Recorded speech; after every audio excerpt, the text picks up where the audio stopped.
You've been building locks, alarms, and armor your whole life. But what if the thing you're protecting doesn't actually need protection? Stay with us, because there's a guided meditation at the end that might be the first real rest you've had all week. Here's the surprisingly precise claim we're going to sit with today. Every time you defend yourself, you're actually confirming there's something to be afraid of, which makes the fear more real, not less. That exhausting cycle of planning, bracing, rehearsing, armoring, the thing most of us mistake for being responsible, or smart, or just paying attention, that's the thing keeping the threat alive.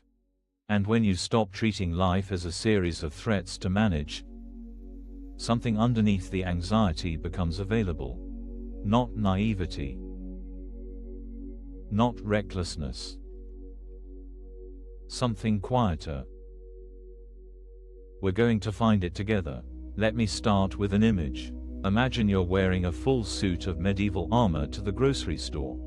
Plates of steel, a helmet, chainmail under the whole thing. It's heavy. It clanks when you walk. People stare, but you've worn it so long you've stopped noticing the weight. You think this is just what a body feels like. You think the soreness in your shoulders is normal. You think everyone is this tired. The armor doesn't make you safer in the cereal aisle. It just makes every step harder. And worse, it signals to your own nervous system, constantly, that you must be in a war zone. Because why else would you be dressed like this? The armor isn't responding to danger. It's manufacturing the feeling of danger by its own presence. That's defensiveness. That's what we're going to look at today.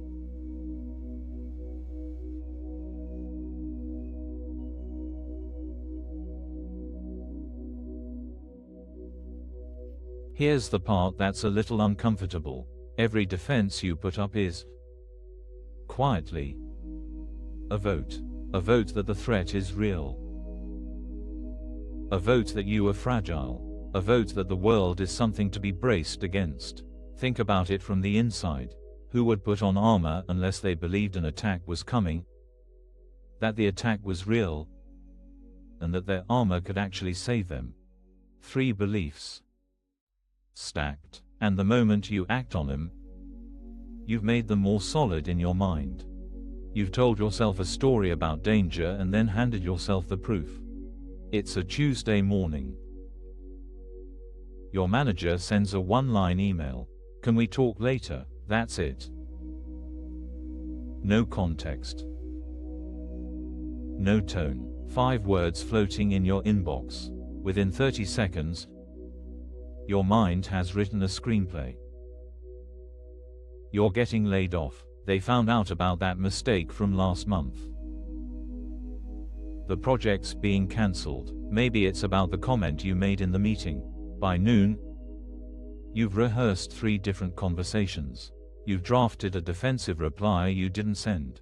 You spent 2 hours not actually working, just running scenarios, building counterarguments, putting on armor for a battle that hasn't happened and may never happen. The trigger was 5 words. The armor went on instantly. And here's what nobody points out. The email was blank.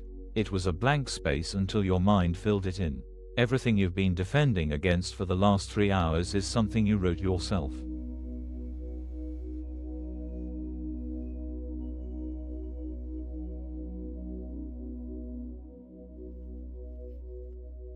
So let's ask the question we usually skip. What exactly are you protecting? Not in a philosophical way. Practically, when that email lands and your shoulders tighten and your stomach drops, what is the thing that feels like it's under threat? Usually it's some version of my standing, my image, my sense of being competent, my sense of being safe in the eyes of people who matter. A picture of who you are that you've been polishing for years. And the strange thing is, The more carefully you defend that picture, the more fragile it starts to feel. Because anything that requires constant defense begins to seem, by definition, weak. A healthy thing doesn't need a moat around it. The armor doesn't just respond to fragility. It creates the experience of fragility. The more I guard something, the more I confirm to myself that it's the kind of thing that can be broken. And then I have to guard it more. And then I'm more tired. And then the world looks more dangerous. And around we go.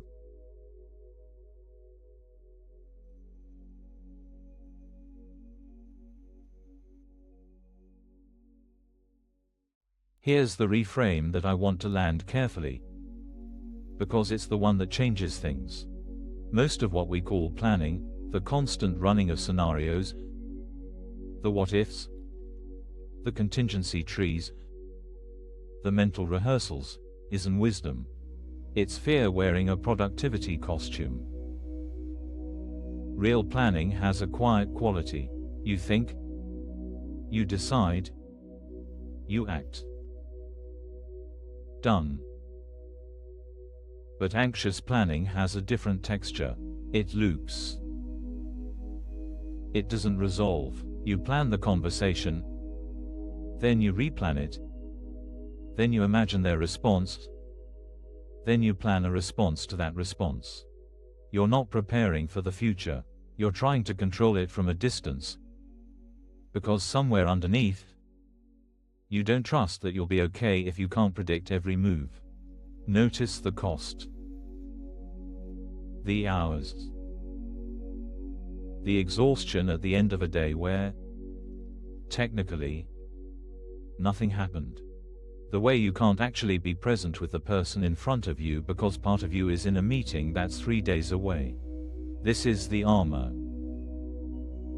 It's not protecting anything. It's just heavy.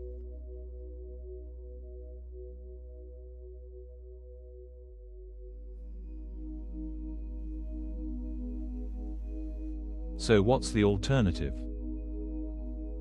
Walk through life unprepared. Let everything fall apart? No. The alternative is something subtler.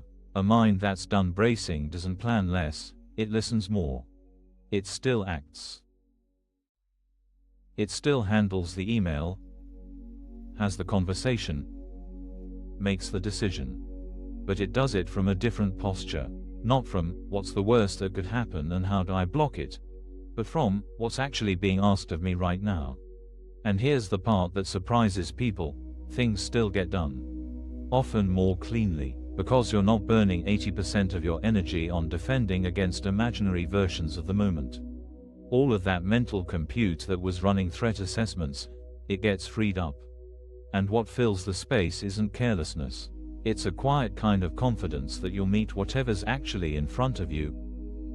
When it's actually in front of you. The manager wants to talk later. Okay. You'll find out later. That's it. That's the sentence. You'll find out later, and the entire morning belongs to you again.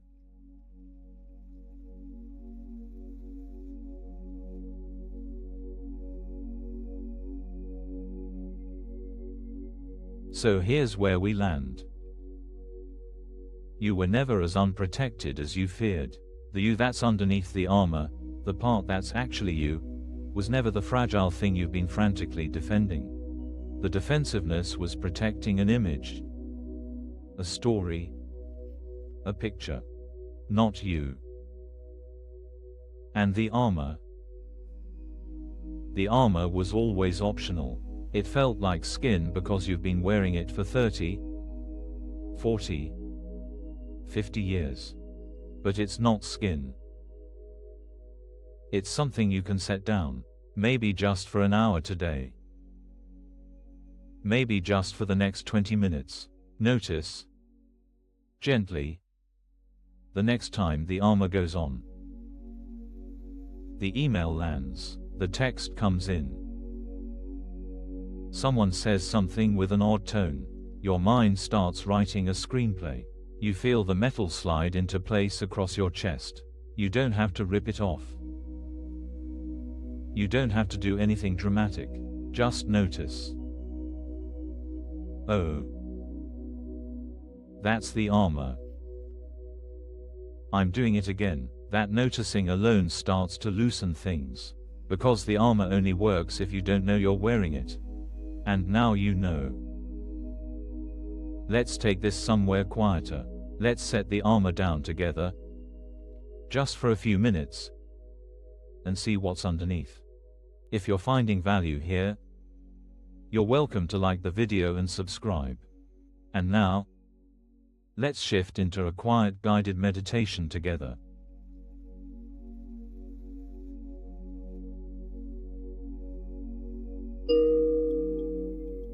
Let's begin by letting the body settle.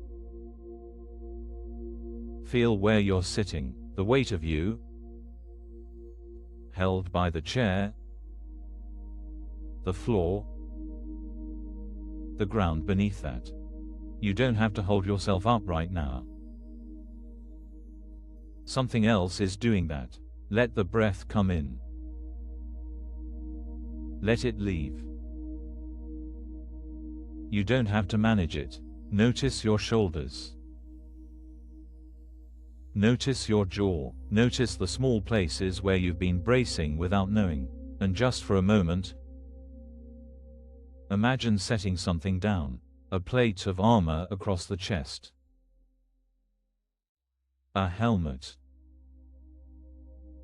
The chainmail under everything. You don't have to throw it off. Just let it loosen. Let one piece slide to the floor.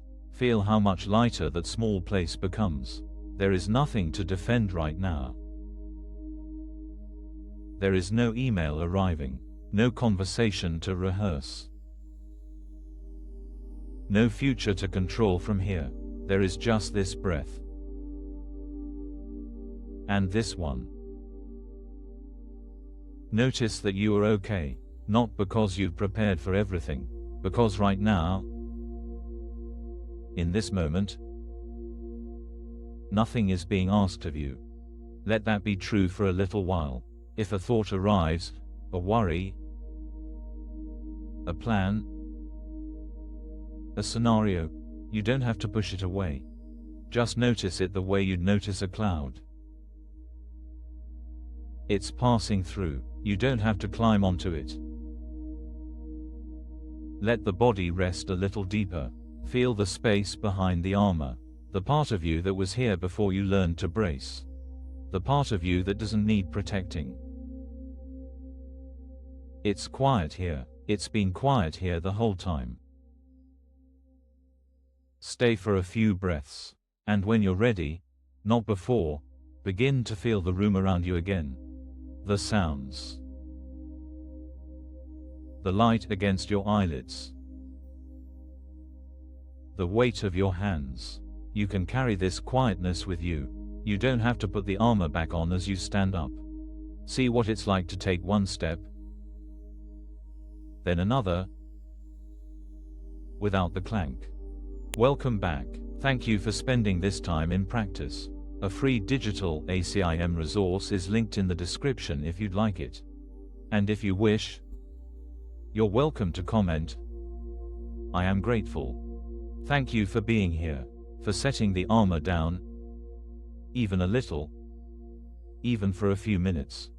That matters more than you know. Be gentle with yourself today. The noticing is the work, and you've already begun. We'll see you next time.